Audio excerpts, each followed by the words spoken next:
Salut, moi c'est Gaëlle, mais tout le monde m'appelle Gaga. Coach en développement personnel et praticienne en thérapie brève, je me demandais un truc. Qui a dit que le dev perso c'était pas simple ? Allez, venez, on se pose et on en discute.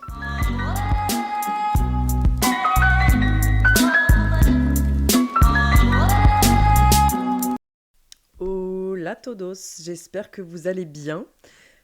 Écoutez, moi comme toujours, ça va très très bien. Toujours quand je vous retrouve lors d'un nouvel épisode de podcast, j'adore ce moment-là où je me pose avec mon micro et que je parle avec vous d'un sujet. Je me le répète, en fait, je vous le répète chaque semaine, vous le savez maintenant, mais je le redis parce que ça fait toujours plaisir de l'entendre. Donc, je suis super contente de vous retrouver aujourd'hui dans ce nouvel épisode. Et en fait, on va rester dans la continuité du sujet que j'ai commencé à aborder la semaine dernière, qui était donc les relations toxiques. Donc la semaine dernière, j'étais plutôt sur le sujet des relations toxiques dans le domaine des relations amoureuses, donc chose par laquelle je suis passée. Donc ceux qui n'ont pas encore écouté cet épisode, je vous invite à le faire. Et aujourd'hui, en fait, j'ai envie de vous parler aussi de relations toxiques, mais d'un autre acabit, c'est-à-dire la relation toxique qu'on peut avoir avec ses parents. En fait, c'est un sujet que j'ai abordé il y a quelques jours sur les réseaux sociaux et qui a suscité énormément de réactions. Vraiment, j'aurais pas pensé que ça puisse toucher autant de personnes. Je m'en doutais un peu, mais là, vraiment, j'ai eu plein de réactions sur ce sujet-là, qui, à mon sens, est un petit peu tabou, on va pas se mentir, parce qu'on parle beaucoup des relations toxiques dans les relations amoureuses, mais je vois pas beaucoup de sujets, justement, sur les relations toxiques qu'on peut avoir avec ses parents. Et moi, c'est quelque chose, forcément, que j'ai vécu pendant pas très longtemps, hein, qui a été extrêmement compliqué pour moi. Je pense que ça a été l'un des plus gros traumas que j'ai dû travailler dans ma vie, honnêtement.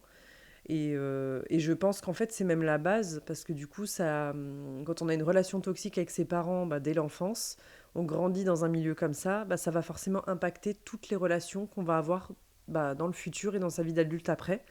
Et pour moi, je pense que c'est l'un des facteurs, en tout cas, qui a fait que par la suite, dans mes relations amoureuses ou relations amicales, etc., dans ma vie plus tard, je me suis orientée vers des relations toxiques. Donc avant de commencer à vous donner mon point de vue sur les relations toxiques avec les parents, de comment s'en sortir, la culpabilité, enfin tous ces détails-là, je vais y venir après, mais je vais vous resituer le contexte un petit peu parce que ça, effectivement, c'est vrai que j'en ai absolument jamais parlé, même sur les réseaux. C'est un sujet qui est assez, on va dire assez touchy pour moi quand même parce que ça me... En fait, honnêtement, je pense que j'ai beaucoup de mal à me montrer vulnérable à ce point-là. Et forcément, le sujet des relations toxiques que j'ai eues avec mes parents, ça touche un point sensible. Alors aujourd'hui, je suis beaucoup mieux avec ça parce que ça fait des années et des années et des années que je travaille là-dessus et j'ai beaucoup évolué et je me sens bien avec ça. Mais c'est vrai que du coup, j'ai toujours eu beaucoup de mal à en parler. Donc je suis contente de pouvoir le faire aujourd'hui parce que je sais que ça va aider beaucoup de monde. Et même pour moi, en fait, je me dis que c'est comme une avancée aussi. Donc pour vous recontextualiser un petit peu l'histoire, c'est que moi, du coup, pas de bol, j'ai eu une relation toxique avec mes deux parents. Donc pour vous faire l'historique sans que ça dure 4 heures, en fait, moi, mes parents ont divorcé quand j'étais bébé, en fait, j'avais même pas 1 an. Donc moi, j'ai même pas connu mes parents ensemble, et c'est même pas là qu'est le trauma, entre guillemets, parce que quand on grandit avec des parents séparés, en soi, ça nous paraît un peu normal. Enfin, en tout cas, moi, ça me paraissait normal d'avoir 2 maisons, d'avoir mes parents qui ne vivent pas ensemble. Voilà, c'est pas ça qui m'a créé des soucis dans ma vie personnelle. Le problème, c'est que, alors, au niveau du côté de mon père, en fait, il est parti. Donc, mes parents se sont séparés quand j'étais tout bébé. Donc, mon père est parti et je ne l'ai pas vu pendant plusieurs années. Et en fait, ce qui s'est passé avec mon père, c'est que je l'ai revu du coup plus tard quand j'étais un peu plus, je sais plus, je peux plus vous dire maintenant quel âge j'avais, mais il est revenu à un moment donné quand j'avais, je sais pas, peut-être 3 4 ans, un truc comme ça. Mais je l'avais pas vu pendant un bon moment. Et donc du coup, en fait, c'est comme si quand je l'ai revu, c'est comme si je découvrais mon père en fait, parce que moi je l'avais pas eu dans ma toute petite enfance. Et donc du coup, c'est comme si je l'avais rencontré. Donc du coup, moi à ce moment-là, du coup, j'ai dû faire un travail de créer du lien avec mon père. Bon, ce qui se fait assez facilement quand on est tout petit. voilà, on se pose pas 1000 questions comme quand on est adulte, hein, donc forcément ça c'est pas, enfin en tout cas dans mes souvenirs ça a pas été compliqué à faire. Et donc du coup après j'avais l'habitude à ce moment-là d'aller chez mon père une fois, un week-end sur deux et la moitié des vacances et puis voilà avec mon frère. Et on vivait chez notre mère bien sûr. Et en fait, le truc, c'est que, en fait, par rapport à mon père, j'aurais pas 50 000 trucs à dire. C'est simplement que ce schéma-là, il a fait que de le recréer, le recréer, le recréer. C'est-à-dire qu'en fait, il s'est remis en couple quelques années après avec la mère, du coup, de l'une de mes sœurs. Parce qu'en fait, il faut savoir que j'ai un frère avec lequel on a les deux mêmes parents. Et j'ai deux sœurs plus jeunes que moi, qui sont donc mes demi-sœurs, mais je déteste ce terme. Et en fait, on a donc le même père, tous, quatre enfants de trois mères différentes. Donc je pense que rien qu'avec cette phrase, vous avez compris où je voulais en venir. Donc du coup, mon père s'était remis en couple avec la mère de ma sœur quelques années après, et même schéma, quand elle avait, je crois même pas un an, il est parti du jour au lendemain sans nous prévenir, hein, bien entendu, parce que voilà, sinon c'est pas drôle. Plus de nouvelles, on ne savait pas où il était, et ça pendant quelques temps, encore une fois. J'aurais pu vous dire, mais je pense que ça a de nouveau pris au moins un an ou deux, où il a disparu de la circulation. Donc en fait, voilà. Ensuite, il est revenu comme une fleur, donc rebelote. On retournait chez lui un week-end sur deux, la moitié des vacances, donc avec mon frère et ma sœur. Donc ma sœur que je n'ai pas vue pendant je l'ai pas vue pendant les premières années de sa vie parce que elle était retournée chez sa mère, nous on était chez la nôtre et il n'y avait pas forcément de contact entre tout ça. Donc du coup en fait c'est un peu comme si une famille était en place et qu'elle se brisait et que après on devait recréer le truc en fait, comme si le château de cartes à chaque fois il s'effondrait et on le reconstruisait. Donc ça demande quand même beaucoup d'énergie. Psychologiquement, quand on est enfant, c'est quand même assez traumatisant, on va pas se mentir. Mais bon, à ce moment-là, je ne vais pas vous dire que j'en souffre pas. Bien entendu que j'en souffre pendant mon enfance. Mais en fait, je suis habituée à ça. Enfin, je sais pas comment vous expliquer, mais en gros, je suis habituée à ça. C'est juste que je me dis, bon bah voilà, maintenant mon père il est là, j'en profite, c'est normal. Et puis un jour, il part. Donc ça me fait mal. C'est extrêmement douloureux à chaque fois, hein. Une torture, honnêtement. Mais après, je fais avec, j'ai pas le choix, de toute façon. Donc je reviens à une vie où je suis uniquement chez ma mère et avec mon frère, et voilà. Et donc là, quelques années plus tard, il revient. On se retrouve du coup tous les trois avec ma sœur un week-end sur deux, la moitié des vacances chez mon père. Donc on recrée du lien, on crée du lien avec ma sœur parce qu'on se connaît pas en fait, on se connaît pas trop. Ça se passe bien, on retrouve un petit rythme. Je suis contente d'aller chez mon père le week-end et la moitié des vacances parce qu'on passe des bons moments. Forcément, c'est un peu le truc de, vu qu'il nous voit pas souvent, quand on est chez lui, on fait un peu tout ce qu'on veut. Enfin voilà, en soi, les souvenirs que j'ai des moments quand j'allais chez mon père, ils sont cool. En vrai, j'ai des bons souvenirs. On s'amusait bien, voilà. Sauf que, voilà, du coup, un jour, ce qui s'est passé, c'est qu'il a rencontré donc la mère de ma dernière sœur. Ils se sont mariés. Donc là, je me suis dit, bon, là, ils se marient. Il y a quand même un truc vraiment, il y a vraiment ça. Enfin, là, c'est bon, il va plus partir, quoi. Enfin, donc à ce moment-là, j'étais très contente. En plus, j'aimais, j'aimais beaucoup sa femme à ce moment-là. Je suis toujours en contact avec elle, du coup, la mère de ma plus jeune sœur, qui est une personne qui est adorable. Euh, donc ça a duré le temps que ça a duré, hein, assez peu de temps. Donc, après le mariage, assez rapidement, ma plus jeune sœur est née. Et donc, pour pas changer le schéma, au bout ma sœur avait un an à peu près, je crois. C'est de toute façon à peu près les mêmes os à chaque fois. Elle avait un an et demi. Il est parti du jour au lendemain, sans dire au revoir, sans dire où il allait. Et en fait, voilà, ça c'est un schéma du coup qui s'est reproduit à chaque fois. Donc moi, à ce moment-là, je suis adolescente. Là, je me dis que c'est la fois de trop. Parce que donc vous pouvez bien comprendre que moi, l'une de mes blessures les plus grandes, hein, c'est la blessure de l'abandon, forcément, puisque j'ai été abandonnée par mon père à plusieurs reprises dans ma vie. C'est pas comme si on l'avait fait qu'une fois, c'est que ça s'est répété, répété, répété. Et donc là, voilà, il part, je ne sais pas où il va, je l'apprends en plus d'une manière, c'est un truc de fou parce que je l'apprends. En fait, moi j'appelais, c'est pas mon père qui m'appelait hein, pour que j'aille chez lui les week-ends et la moitié des vacances. En fait, à ce moment-là, je n'y allais plus un week-end sur deux parce qu'il avait déménagé à peu près, on va dire, à 200 kilomètres de chez moi, je crois 150-200 kilomètres de chez moi. Enfin, moi, j'étais sur Strasbourg et lui, il habitait du côté de Belfort. Donc, j'y allais plus forcément un week-end sur deux. Ça m'arrivait, mais j'y allais quand même moins souvent. Et par contre, j'y allais pendant les vacances scolaires. Et là, un jour, bah, en fait, je prends mon téléphone un petit peu avant les vacances scolaires pour juste appeler et dire bah, que je voulais venir. Et là, donc, c'est mon ex-belle-mère, du coup la mère de ma plus jeune sœur, qui décroche. Je lui explique que bah voilà, coucou, ça va, bah écoute, là c'est bientôt les vacances, je comptais venir tel jour, est-ce que à partir de quand c'est ok? Et là en fait je la sens un peu sur le cul en fait de voir que j'appelle. Et à ce moment-là en fait je pense qu'elle a été un peu dépourvue et elle savait pas comment me dire les choses. Et donc, en fait, alors je peux plus vous expliquer comment ça s'est passé, mais en gros, on a terminé l'appel en disant qu'en fait, là, ça va pas être possible que je vienne à ce moment-là, que c'était trop compliqué. Enfin, je sais plus pourquoi, mais bon.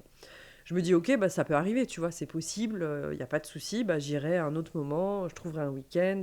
Enfin, moi, à ce moment-là, je suis pas. En plus, je suis ado, je suis en couple avec ma première vraie relation, donc moi, je suis un peu en mode, je veux tout le temps être avec mon chéri, donc en gros, à ce moment-là, ça me dérange pas plus que ça de pas aller chez mon père pendant les vacances, vous avez bien compris.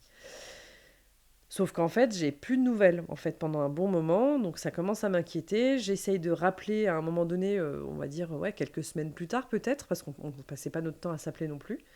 Et là, je vois que le numéro n'est plus attribué. Et c'est comme ça en fait que j'apprends que, bah, en fait que j'apprends pas vraiment le truc, mais j'apprends que bah, en fait je peux plus le joindre, que je n'ai pas de moyen de le joindre. Donc j'ai très vite compris, hein, il n'y a pas eu besoin de me faire de dessin. Et j'apprends quelques mois après, parce que là, mon père me téléphone, mais plusieurs mois plus, je crois que c'était 6 mois après, pour me dire qu'en fait, il était parti, qu'il était parti vivre à l'étranger en plus, donc il avait quitté le pays. Je vais pas rentrer dans les raisons, les trucs de pourquoi, comment, parce que sinon, enfin voilà, c'est pas le sujet, mais en gros, il a quitté le pays. Et là, en gros, il m'explique qu'il ne sait pas quand il va revenir, que mes sœurs sont retournées du coup chez leur mère, parce qu'à ce moment-là, mes deux sœurs vivaient chez lui. Moi et mon frère, on vivait chez ma mère, mais mes deux sœurs vivaient chez lui. Donc là, du coup, il a rendu en gros mes sœurs à leur mère, enfin rendu, elles ont récupéré la garde. Et moi, j'avais pas nécessairement de contact avec elles. Donc du coup, j'étais un peu prise au dépourvu. À ce moment-là, il faut quand même se rappeler qu'il n'y avait pas les réseaux sociaux. Il y avait uniquement la possibilité de téléphoner et moi, je n'avais pas leur numéro de téléphone.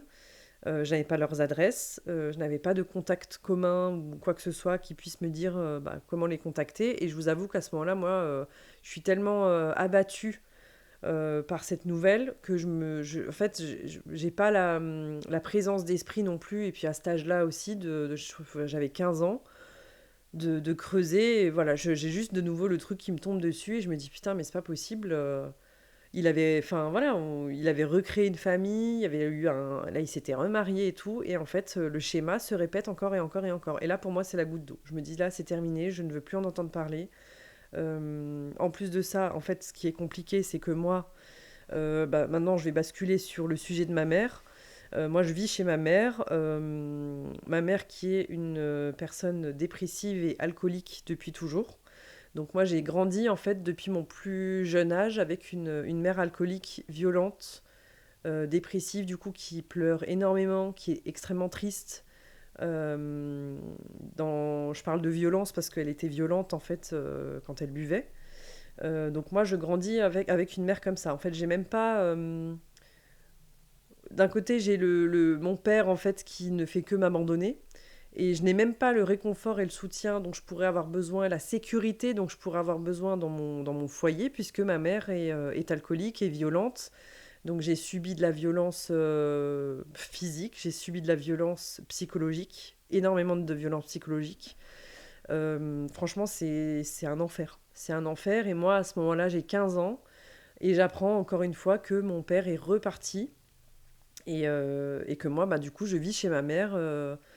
avec qui elle est remariée aussi à ce moment-là, avec une personne avec qui je ne me suis jamais vraiment entendue. Avec le recul, c'est pas une mauvaise personne, la personne avec qui elle s'était remariée, mais c'est que moi j'avais beaucoup de mal à accepter forcément qu'un homme rentre dans la vie de ma mère et surtout qu'il essaie d'avoir le rôle de père. Ça, c'est un truc que j'ai complètement rejeté moi pendant mon adolescence. Je refusais qu'un autre homme que mon père prenne sa place.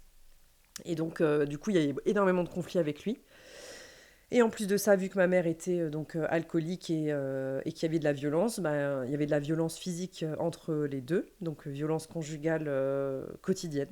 Franchement, c'était tous les jours de la violence, tous les jours des disputes, des cris, de la violence physique extrêmement violente en fait. C'était vraiment, j'ai vécu des scènes d'une violence inouïe pendant des années et des années.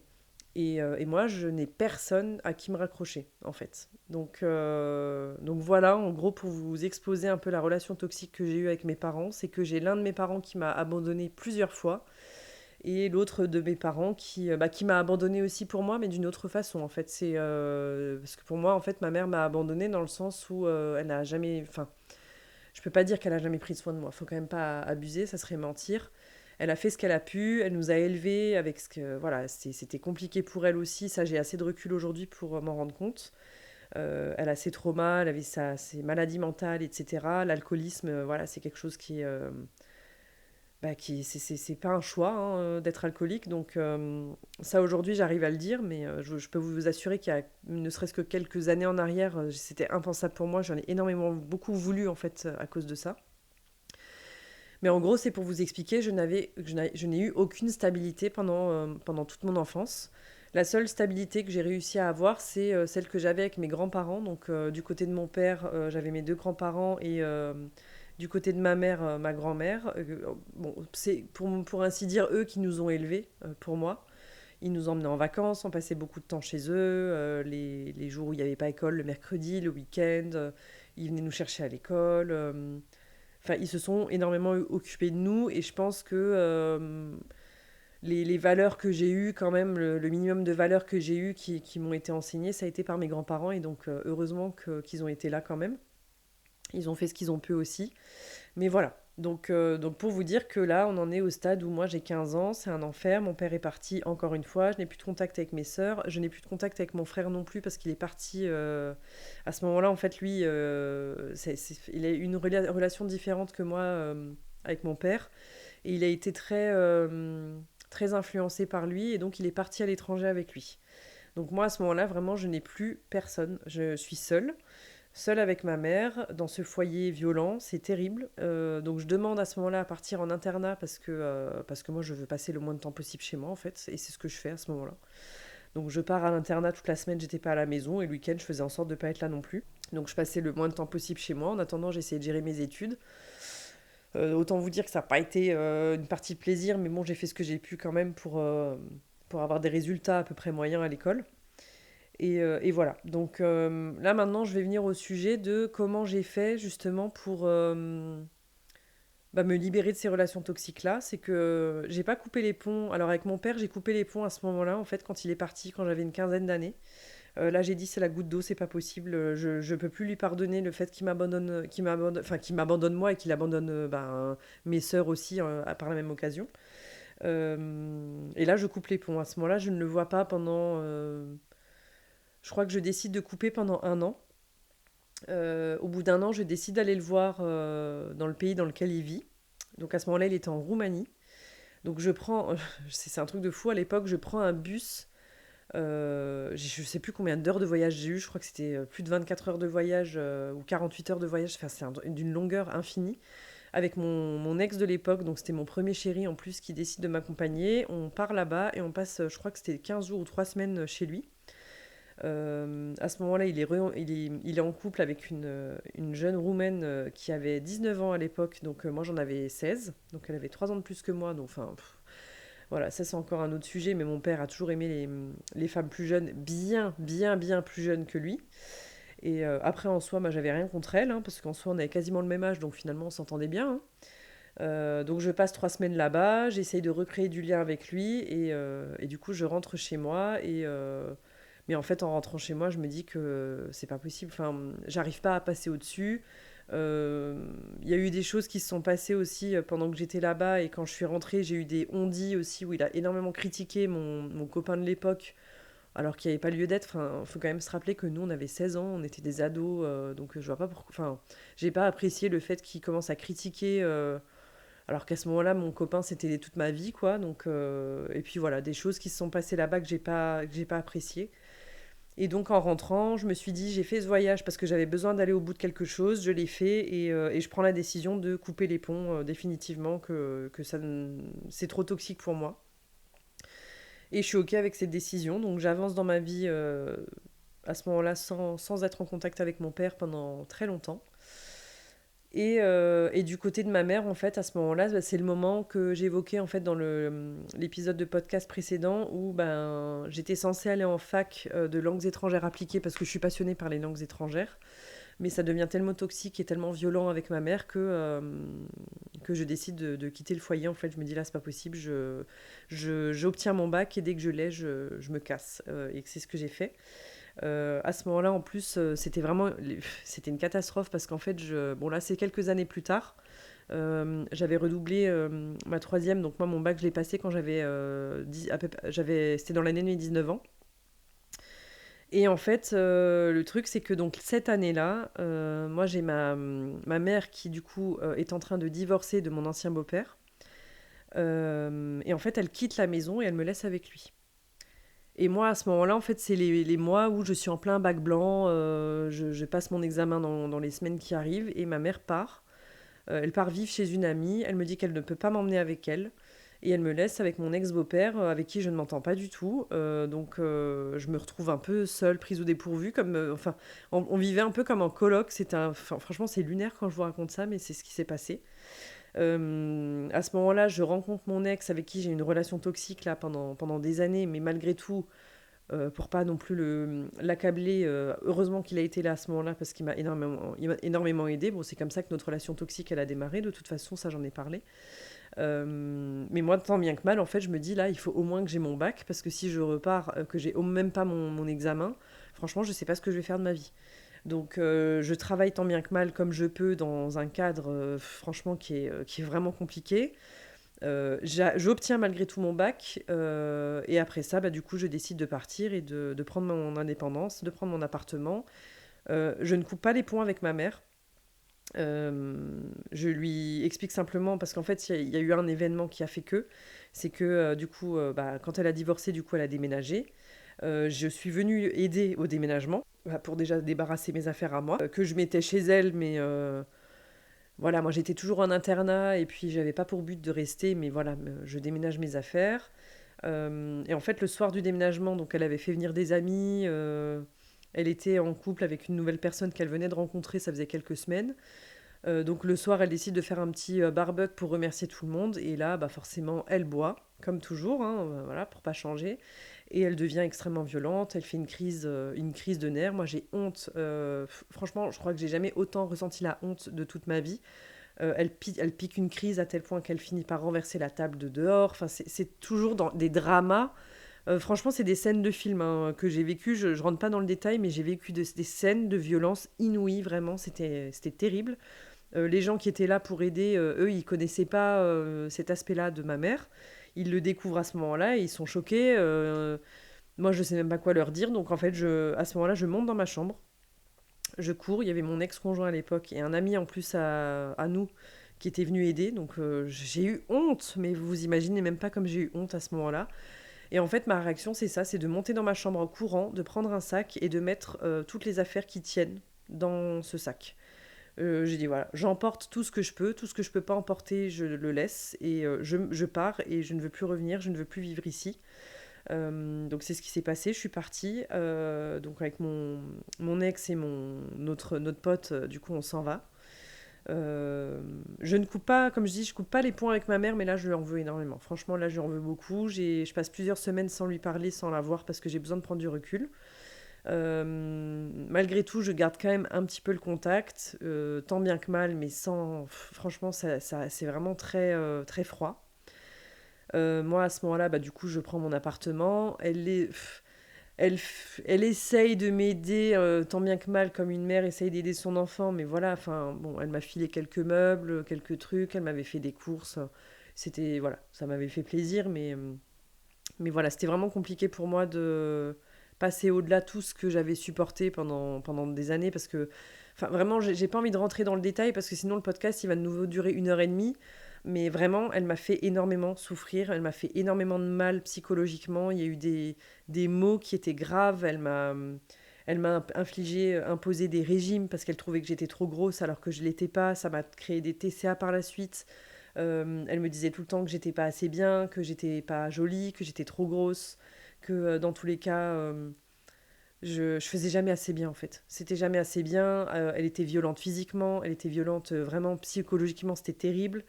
Et franchement, j'ai eu honte aussi, j'ai eu beaucoup honte. J'invitais jamais mes amis chez moi parce que j'avais pas envie qu'ils voient ma mère. J'avais peur que ma mère se mette à boire et qu'ils la voient dans un mauvais moment. Donc du coup, moi, je partais tout le temps chez mes amis, mais eux, ils comprenaient pas toujours que je les invite pas et j'osais pas leur dire pourquoi parce que j'avais trop honte. Euh, Enfin, voilà, c'est pour vous mettre un petit peu dans le contexte, c'est vraiment compliqué, mais malgré tout, j'ai toujours pas coupé les ponts à ce moment-là. J'essaie de garder un lien. Je me dis peut-être que le fait de vivre moi chez moi et de plus vivre chez elle, ça va peut-être de permettre de prendre du recul et de passer des moments de qualité ensemble. Naïve que je suis, j'y ai cru et en fait, ça n'a pas du tout été le cas. Ça a duré quelques années et en fait, on n'arrivait pas à communiquer. Franchement, on n'arrivait pas à communiquer. J'ai tout essayé. Mais honnêtement, j'ai tout essayé. J'ai essayé la manière douce, j'ai essayé la manière forte, j'ai essayé l'écrit. J'ai tout essayé. J'ai vraiment tout essayé pour rester en contact avec elle, pour faire ce que je pouvais pour gagner un minimum de lien. Et en fait, ce qui a créé la scission, c'est qu'un jour, au téléphone, elle m'a dit que de toute façon, si elle était dans cet état, c'était de ma faute, que j'étais une enfant qui n'était pas désirée, que de toute façon, il fallait qu'elle se détache de moi parce qu'en fait, si elle voulait régler son alcoolisme, il fallait qu'elle se libère, elle, des relations toxiques. Mais c'est une énorme blague. En fait, je me souviens encore d'avoir entendu ça. J'ai dit, mais c'est un truc de fou.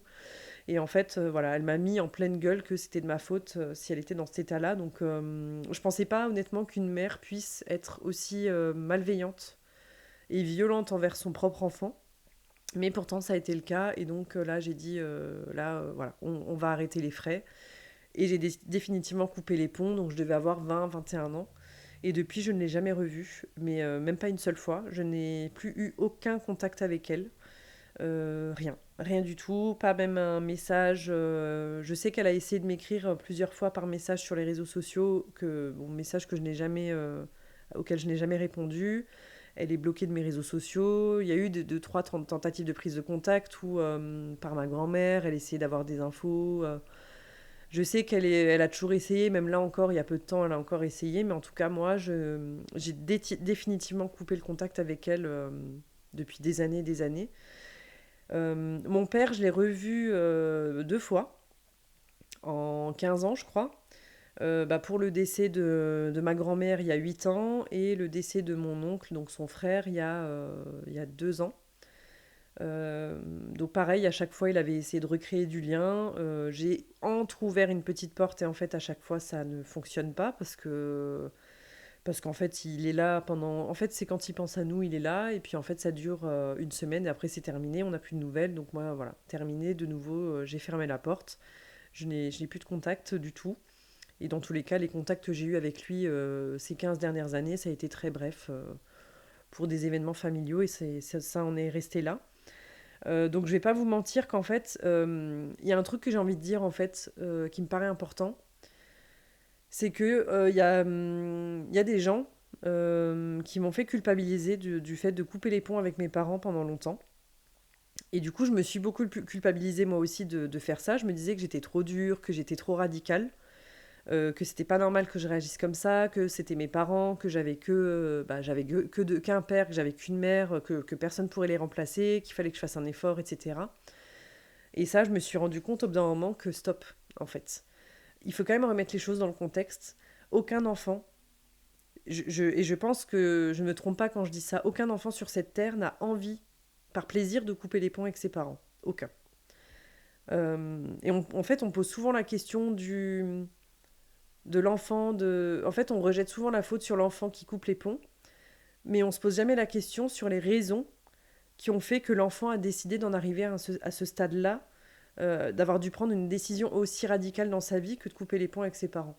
Sachant qu'en plus, moi, c'est les deux parents. C'est pas comme si j'avais encore un parent sur lequel je pouvais me raccrocher. Moi, c'était pas le cas.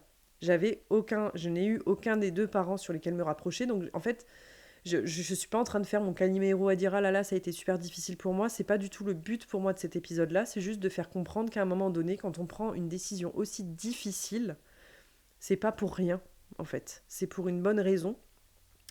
Et donc, s'il y a des personnes aujourd'hui qui m'écoutent qui ont peut-être pas eu la possibilité de réfléchir comme ça, en fait, j'ai juste envie de faire passer un message c'est une décision qui est bien plus difficile que ce que vous pouvez imaginer de couper le lien avec les personnes qui nous ont créés, en fait, qui nous ont mis au monde. Pour moi, en tout cas, je pense que ça a été l'une des décisions les plus difficiles de ma vie. J'ai été vraiment extrêmement bouleversée par ça pendant des années et des années. Ça m'a créé des traumas que vous imaginez bien. J'ai suivi des psychothérapies par rapport à ça pendant très très très très longtemps. J'ai eu beaucoup de mal à me tenir à cette décision. Donc il y a eu au début, je pense pendant ouais, les premiers mois en tout cas, je dirais peut-être pas les premières années, mais les premiers mois où je les ai laissés revenir, où ça m'a recréé des traumas encore en plus. Enfin, je me rendais compte que de garder cette relation, c'était me tuer à petit feu. Et, euh, et vraiment, c'est comme ça que je le ressens. Je me tuais à petit feu à conserver cette relation parce que c'était mes parents. Et en fait, j'avais l'impression que c'était comme si je leur devais quelque chose, en fait. Je suis leur enfant, donc je me dois de garder ma relation avec mes parents parce qu'ils m'ont mis au monde. Et ça, c'est des histoires qu'on se raconte. Il faut quand même, enfin, moi, je vais être très crue dans ce que je dis, mais c'est des conneries. On ne doit rien à nos parents, en fait, parce qu'ils nous ont mis au monde. Ça, il faut quand même en être bien conscient. On n'a pas demandé à être mis sur cette terre, en fait. C'est pas un choix qu'on a fait. Alors je dis pas que maintenant je n'aurais jamais voulu être née. C'est un discours que j'ai déjà eu. Quand j'étais plus jeune, je disais que je n'aurais pas voulu être née. Aujourd'hui, j'en suis pas là. Je ne regrette pas d'être sur cette terre. Je suis bien contente d'être sur cette terre et en plus de pouvoir justement d'avoir vécu tout ça pour moi. En fait, finalement, c'est un bienfait. J'ai de la gratitude pour tout ça aujourd'hui. En fait, on dirait peut-être pas quand je le raconte comme ça, mais j'ai beaucoup de gratitude parce que ça a fait la personne que je suis aujourd'hui et je sais que je suis comme si j'étais investie d'une mission où j'ai vraiment envie d'aider les gens à passer au-dessus de ce genre de schéma en fait. Je suis passée par là et j'en suis sortie plus forte que jamais et je suis devenue une femme dont je suis fière aujourd'hui. Et si moi je l'ai fait, je sais que c'est possible pour plein d'autres personnes. Sauf qu'on n'y arrive pas forcément tout seul. Moi je sais que je me suis fait accompagner, comme je vous l'ai dit, j'ai fait des psychothérapies, j'ai fait de l'hypnose, j'ai testé plein de trucs pour me sortir de tout ça. Et ça a été des années et des années de travail. Et aujourd'hui, que je me sens accomplie par rapport à ça, et ben, j'ai envie de le transmettre aux gens. Ça, c'était la petite parenthèse, mais pour expliquer pourquoi j'ai de la gratitude pour tout ça aujourd'hui. Mais voilà, en fait, je voulais appuyer quand même sur le fait qu'il faut quand même se rendre compte que c'est une décision qui est extrêmement difficile et qu'on ne prend pas du jour au lendemain. Moi, pour couper les ponts avec mes parents, ça a été des années et des années et des années où je me suis laissée souffrir, où je me suis laissée... je les ai laissés en fait me créer des traumas de plus en plus forts et de plus en plus puissants en moi. Et c'est juste, en fait, il y a un moment donné, c'est une question de survie. Quand on coupe les ponts avec ses parents, surtout avec les deux, enfin, rien qu'avec un parent, c'est compliqué, honnêtement, mais quand c'est vraiment avec les deux, c'est que c'est une question de survie, en fait. C'est qu'à un moment donné, je me suis dit, je n'ai plus le choix. C'est soit je me tue et je me laisse mourir dans ces relations-là avec eux, je les laisse m'entraîner dans leur chute, en fait, soit je me sauve et je me priorise et je pense à moi et je coupe cette relation qui me tue, qui m'enfonce de jour en jour en fait. Voilà, donc ça a été radical, mais je n'ai pas eu le choix. Si j'avais eu une autre possibilité, croyez-moi, vraiment j'aurais aimé avoir d'autres possibilités. Mais sauf qu'en fait, il y a un moment donné, j'ai atteint un point de non-retour où c'est ça, c'était une question de survie, donc voilà. Donc aujourd'hui, ben, je me sens bien avec ça, mais en fait, j'ai pas un discours où je me dis il ne me manque pas, j'en ai rien à foutre. Croyez-moi que non. Là, pour vous dire, pour être honnête avec vous, il y a 2 jours, c'était la fête des mères. J'ai passé la journée à pleurer parce que j'ai pensé à ma mère en fait. D'habitude, ça me fait rien. Moi, je connais même plus les dates de fête des mères, de fête des pères. Je n'ai plus pas les dates parce que c'est pas quelque chose que je fête. Ça fait tellement longtemps que j'ai pas fêté ça que je sais plus quand c'est. Mais là, avec les réseaux sociaux, on peut pas trop louper le truc. Et là, j'ai passé la journée à pleurer, à me dire, bah, ma mère me manque en fait, parce que j'ai beau avoir 36 ans aujourd'hui, je pense que ses parents, on en a besoin de toute sa vie et de continuer à me grandir et à me construire en tant que femme sans avoir l'image de mes parents et le soutien de mes parents, ben, honnêtement, ça reste compliqué aujourd'hui. Mais en tout cas, je me sens bien dans le sens où je sais que si je les avais dans ma vie, ce serait beaucoup plus compliqué et que je ne serais pas épanouie comme je le serais aujourd'hui, comme je le suis aujourd'hui. Ça, c'est sûr et certain. Et en fait, je pense que la difficulté, en tout cas que moi j'ai traversée pendant très longtemps, c'est que comme j'avais coupé les ponts et que pour moi, en fait, je voulais rester dans cette décision. Enfin, moi, je suis le genre de personne, en fait, je mets du temps à prendre des décisions, mais une fois que j'ai pris la décision, je ne reviens pas en arrière. Ça, c'est l'énergie du taureau. Je prends du temps à me décider, mais une fois si je coupe les ponts avec quelqu'un, je suis pas du genre à dire ah bah je coupe les ponts, je reviens. Non, je suis assez radicale. Il faut vraiment y aller très très très très très fort pour que j'en arrive là, mais vraiment, hein. Mais une fois que la décision est prise, je reviens pas en arrière. Et en fait, pendant des années, j'ai dû me battre contre moi-même parce que forcément, on a quand même le manque de ses parents. J'ai eu des étapes dans ma vie où j'aurais aimé avoir mes parents avec moi et que ça n'a pas été le cas. Et donc, je vais pas vous mentir qu'à ces moments-là, eh ben, ça m'a titillé de les contacter. Honnêtement, ça m'a titillé pendant longtemps. J'avais envie juste d'avoir des nouvelles, de savoir comment ils allaient, d'avoir un peu leur soutien, de leur demander des conseils. J'avais besoin d'eux, en fait. Et donc, ça m'a demandé une énergie énorme de lutter contre moi-même, à ne pas les contacter. Et en fait, je suis tombée dans un stade où je me suis dit que je me suis raconté une histoire qui était fausse, mais je me suis raconté l'histoire de si tu les contactes, ça veut dire que tu te manques de respect, que t'es pas fiable parce que du coup tu reviens sur une décision que tu as prise, donc tu peux pas les contacter. Enfin, j'étais dure avec moi-même par rapport à ça. Et en fait, je pense que là, par exemple, dimanche, quand j'ai pleuré en pensant à ma mère, pour vous dire, j'ai mis du coup 36 ans à en arriver là. Donc, comme quoi, bah, c'est pas un chemin que vous allez régler en 5 minutes. C'est que je me suis dit, mais en fait, malgré le mal qu'elle a pu me faire, j'ai le droit de l'aimer, en fait. Et ça, je pense que c'est important de le dire aussi, c'est que c'est pas parce qu'on a coupé les ponts avec une personne qu'on est obligé de la détester. Et en fait, là, j'en suis arrivée à un stade où je ne veux plus me battre contre moi-même à détester mes parents. Je ne veux plus les détester, en fait. Et les aimer, ça ne veut pas dire que je pardonne ce qu'ils ont fait. Enfin, une façon si, en fait, je leur pardonne. Je pense qu'aujourd'hui, je leur pardonne, mais je n'oublie pas. Et pardonner, ça ne veut pas dire qu'on est OK pour réintégrer les personnes dans notre vie déjà. Et ça ne veut pas dire que on accepte que... Comment dire? Pour moi, pardonner, ça ne veut pas dire on diminue ce qu'ils nous ont fait.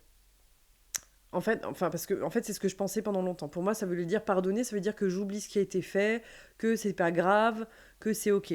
Ça n'a aucun rapport. Je ne diminue pas la gravité de ce qui m'a été infligé, en fait. Euh, mais je leur pardonne dans le sens où j'ai assez de recul aujourd'hui pour me dire, ils ont leur trauma. Ça n'excuse rien, hein, ce qu'ils ont pu me faire. Mais ils ont leur trauma et ils ont fait ce qu'ils ont pu avec ce qu'ils avaient. Ça ne veut pas dire que c'est pas grave, mais c'est comme ça, de toute façon, je pourrais pas le changer. Donc je lâche prise en fait sur ce que je ne peux pas maîtriser, sur le passé. Juste, je veux être en paix avec ça en fait. Il s'est passé ce qui s'est passé. Moi, j'en ai tiré des leçons. Alors c'est clair, c'est pas le meilleur des apprentissages, c'est pas la meilleure façon d'apprendre. Mais comme je vous l'ai dit avant, en fait, pour moi, tout ça, ça fait la femme que je suis aujourd'hui et j'en suis super fière. Et sans ça, bah, j'en serais pas là. Honnêtement, j'en serais pas là. Si j'avais grandi avec des parents, une famille aimante, des parents qui s'aiment, bah, je dis pas que je serais une mauvaise personne, hein, pas du tout. Mais je sais pas comment je serais. En tout cas, je sais que je suis fière de la femme que je suis aujourd'hui. Et je sais que c'est en grande partie grâce à ce que j'ai vécu par rapport à mes parents.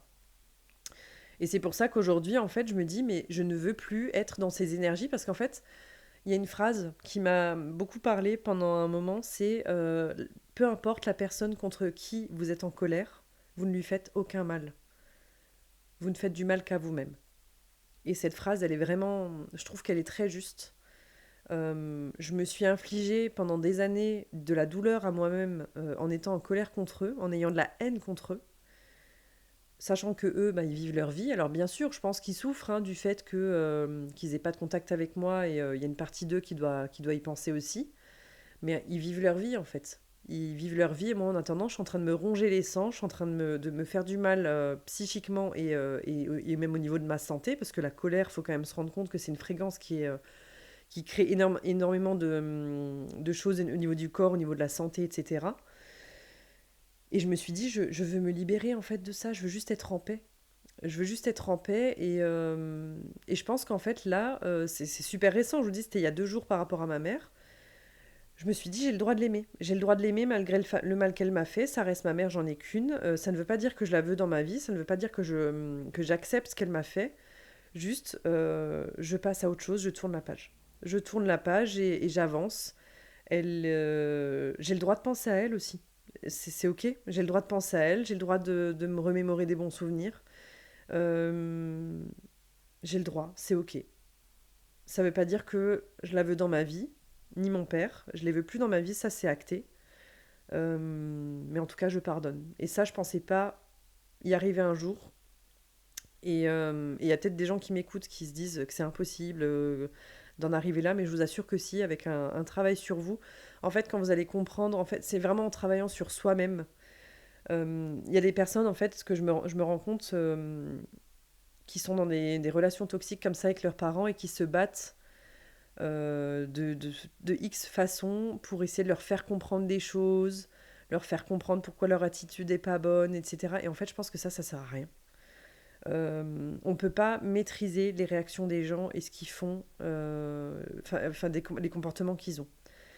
Pour moi, la meilleure manière de se libérer d'une relation toxique et de pardonner justement, d'en arriver à ce stade-là, c'est vraiment de faire un travail sur soi-même en fait. C'est la seule chose sur laquelle on a de la maîtrise de toute façon.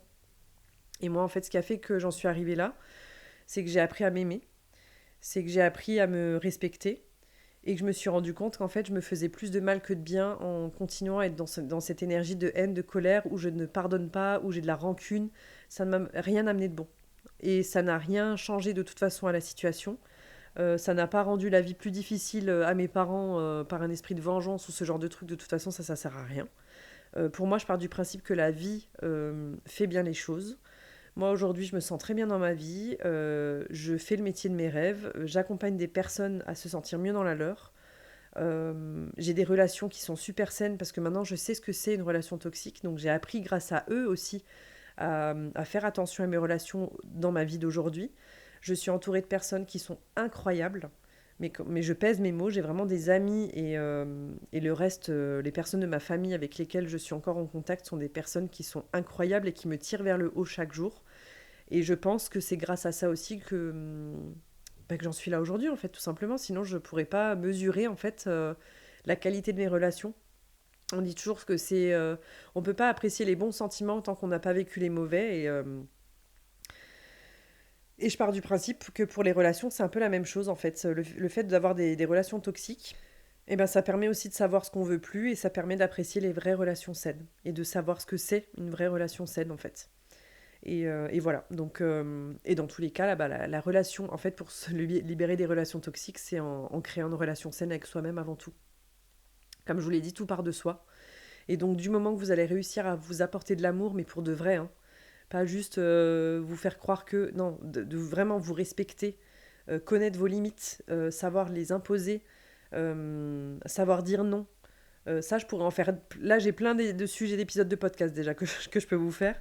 Mais en apprenant tout ça, c'est comme ça que vous allez réussir aussi à passer un moment dans l'acceptation, dans le fait que c'est ok, dans le fait de savoir comment pardonner, apprendre le pardon, savoir que pardonner, c'est pas vous manquer de respect. C'est tout ce travail-là, moi en tout cas, qui a fait qu'aujourd'hui je suis en paix avec ça et que je le redis, le fait d'avoir coupé les ponts avec mes parents, ça a été l'une des meilleures décisions que j'ai pu prendre. Malgré tout, ça veut pas dire que c'est pas douloureux, que je pense pas à eux, mais je suis ok avec ça et je suis en paix avec ça. Voilà. Je vais m'arrêter là-dessus parce que l'épisode est de nouveau ultra long. Je m'étais dit quand même quand j'ai lancé ces séries d'épisodes de podcast que je voulais pas dépasser les 20 minutes par épisode. Là, on n'y est pas du tout ces derniers temps. Mais c'est des sujets qui sont trop importants et ça me paraît compliqué d'abréger. En tout cas, j'espère que ça vous a aidé, j'espère que ça vous parle. Encore une fois, j'ai hâte d'avoir vos retours, d'échanger avec vous sur ce type de sujet, parce que moi, c'est vraiment, ça me passionne en fait de parler de ce genre de sujet. C'est d'ailleurs là-dessus que je vais développer, enfin que je suis en train de développer mon programme de coaching, justement se libérer des relations toxiques, la dépendance affective. En gros, retrouver une vie alignée à ses valeurs en se détachant du regard des autres, parce que justement, se libérer des relations toxiques, c'est aussi un gros travail de savoir se détacher du regard des autres.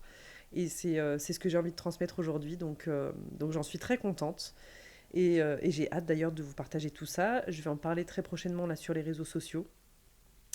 Donc pensez à partager cet épisode si vous pensez que ça peut aider quelqu'un, parce que je sais que si ça vous aide vous, ça aide forcément des personnes que vous connaissez. Donc pensez à le partager, pensez à le noter, ça pourra m'aider aussi beaucoup à avoir plus de visibilité, parce que bah, forcément, l'idée c'est de pouvoir toucher un maximum de personnes et pouvoir aider un maximum de personnes avec ces épisodes. Donc je vous remercie par avance et je vous embrasse très très fort et je vous dis à très bientôt pour un nouvel épisode.